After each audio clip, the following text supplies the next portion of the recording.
Tetapi carilah dahulu kerajaan Allah, dan carilah dahulu kebenarannya,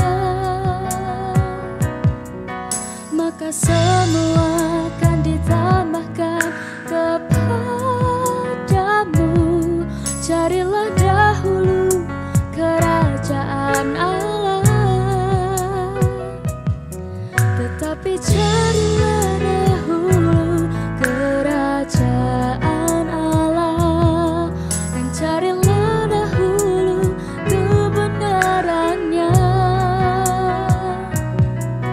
maka semua akan ditambahkan kepadamu.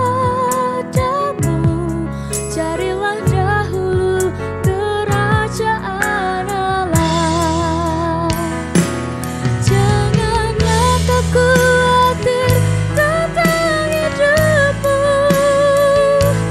janganlah kau khawatir tentang apapun juga, tetapi nyatakan semua di dalam doa permohonan dengan ucapan syukur. Janganlah kau khawatir tentang hidupmu, janganlah kau khawatir tentang apapun juga, tetapi nyatakan semua di dalam doa permohonan dengan ucapan syukur.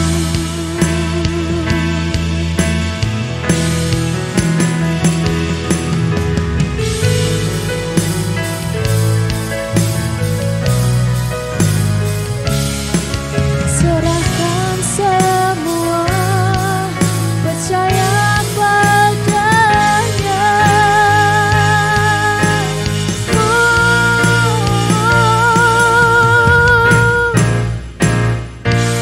Janganlah kau khawatir tentang hidupmu, janganlah kau khawatir tentang apapun juga, tetapi nyatakan semua di dalam doa permohonan dengan ucapan syukur. Janganlah kau khawatir tentang hidupmu, janganlah kau khawatir tentang apapun juga, tetapi nyatakan semua di dalam doa permohonan dengan ucapan syukur. Tetapi nyatakan semua di dalam doa permohonan dengan ucapan syukur.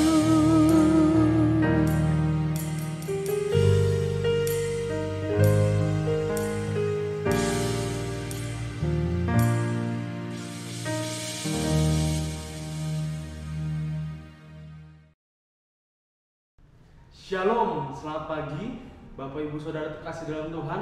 Selamat pagi juga untuk setiap rekan-rekan mahasiswa. Berjumpa lagi kita dalam acara Rema, Renungan Mahasiswa Sekolah Tinggi Teologi Baptis Indonesia.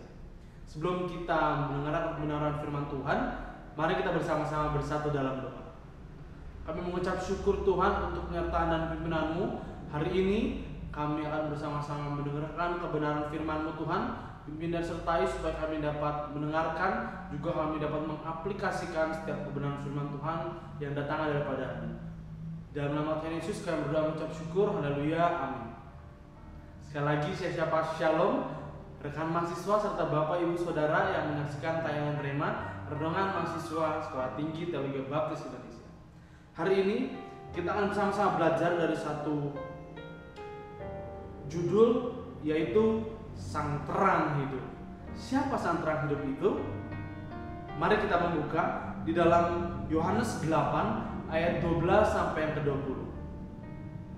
Saya ulangi, Yohanes pasal yang ke-8 ayat yang ke-12 sampai yang ke-20. Dan ada satu ilustrasi yang menarik yang kita akan sama-sama dengarkan.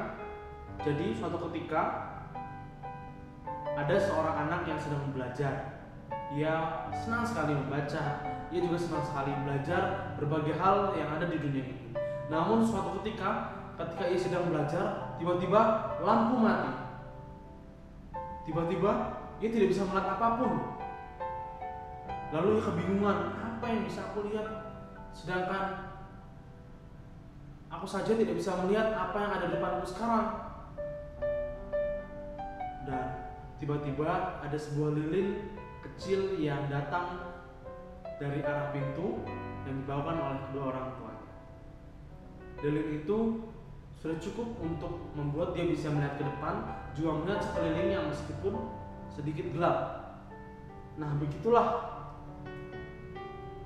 fungsi terang. Fungsi terang adalah untuk membuat kita bisa melihat hal-hal lain di sekitar kita minimal.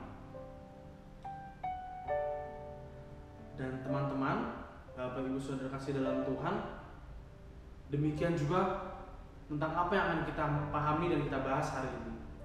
Kita akan membahas sang terang hidup, sang terang yang sejati yang datang dari Bapa.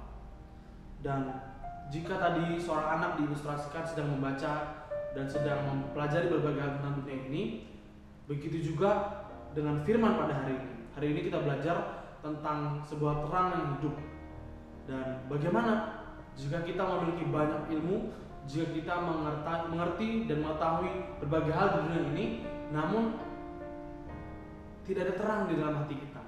Sama saja seperti anak tadi ya, pastinya kita tidak bisa melihat apapun, tidak ada juga yang bisa kita kerjakan. Dan maka dari itulah Yesus hadir untuk menerangi kita. Kita melihat hari ini bahwa hari-hari ini banyak sekali orang di dunia ini yang terus mengejar tentang duniawi, mengejar hal-hal yang akan binasa, namun lupa akan satu hal yang kekal dan abadi, yaitu terang yang kita bahas hari ini, yaitu Yesus Kristus. Dan kita hari ini mau sama-sama pahami bahwa ini adalah sebuah hal yang harus kita pahami karena Yesus Kristus adalah terang bagi kita, bagi orang-orang yang percaya kepada. Dan Bapak Ibu serta rekan-rekan semua, kita melihat di dalam ayat tersebut, kita sedikit melihat dari sudut pandang yang luas bahwa Yohanes 8 ayat 12 sampai yang ke-20 masuk ke dalam ajaran Kristus kepada orang-orang Israel. Surat ini memberikan sebuah pengajaran bahwa sesungguhnya hanya Yesus saja sang terang itu. Dan kita kembali lagi kepada teks yang kita baca tadi. Perkataan tentang terang dunia bukan pengakuan belaka dari Yesus Kristus, tapi adalah sesuatu yang sungguh-sungguh, karena ia sungguh-sungguh datang ke dunia ini, karena ia sungguh-sungguh diutus oleh Bapa untuk menerangi dunia yang gelap ini. Dan perkataan terang dunia ini merupakan hal yang sungguh-sungguh dikarenakan Yesus Kristus datang untuk melenyapkan kegelapan dan penipu, memberi penerangan melalui jalan kepada Allah yang kita bahas tadi, bahwa sesungguhnya Bapak Ibu Saudara terkasih dalam Tuhan, Yesus datang untuk menerangi kita, untuk membuat kita bisa melihat sekitar, supaya kita bisa fokus kepada Allah, beribadah kepada Allah. Dan Bapak Ibu Saudara terkasih dalam Tuhan, kita lihat statement yang pertama dari apa yang Yesus sampaikan. Akulah terang dunia, barang siapa mengikut aku, ia tidak berjalan dalam kegelapan, melainkan ia mempunyai terang yang hidup. Barang siapa mengikut aku, mengikut Yesus Kristus.